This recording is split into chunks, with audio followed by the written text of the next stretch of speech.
मसाला mix. ब्रेकनंतर आपलं स्वागत। थेट जाऊयात घाटकोपरमध्ये। काल ज्या ठिकाणी दुर्घटना घडली, होर्डिंग पडलं होतं, त्या ठिकाणी आता शरद पवार पोहोचलेले आहेत।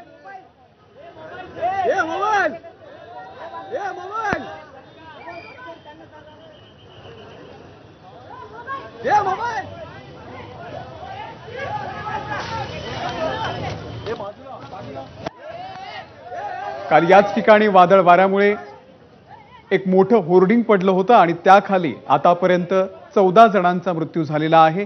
अनेक जण जखमी आहेत।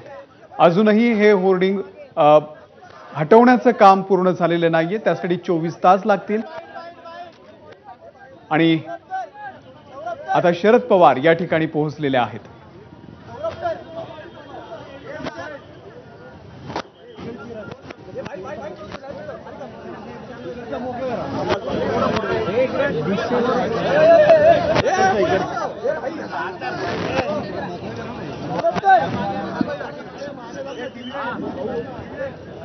तर शरद पवार आता या दुर्घटनाग्रस्त भागाची पाहणी करतायत।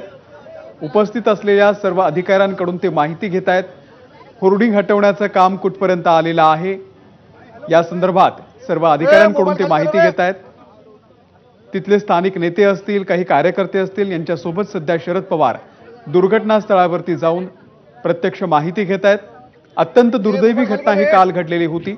मुंबईमध्ये जोरदार पाऊस झाला आणि त्याआधी आलेल्या वादळी वाऱ्यानं इथलं एक मोठं होर्डिंग पडलं आणि त्या होर्डिंग खाली दबून 14 जणांचा आतापर्यंत मृत्यू झालेला आहे।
तर घाटकोपरच्या दुर्घटनास्थळावरती सध्या शरद पवार अधिकाऱ्यांकडून या संदर्भातली माहिती घेतायत।